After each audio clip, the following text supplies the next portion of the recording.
Checking into the community fridge. We have some not good looking grapes in here. These have definitely seen better days. And one eggplant, which also is kind of brown. This does also not look that good. I'm gonna dispose of the rotten produce and I'm gonna fill this fridge right up. This is how the fridge looks after. We have milk, we have prepared foods, we have macaroni and goat cheese. We've got like a nice Caesar salad here. We've got like a tofu power bowl, all kinds of stuff. Some bread here. We've got fruit cups here. There's like a chicken salad sandwich back there. Pineapples, other vegetables, brown bananas. And we even were donated this Martinelli sparkling cider, which is really cool. I've never seen that before.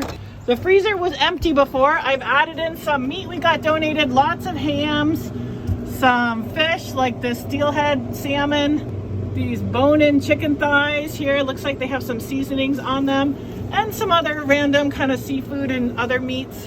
On the shelves, I've left the Martinellis I couldn't fit in the fridge, and then some pork rinds we were given. I've also never seen those donated before. So a lot of firsts today.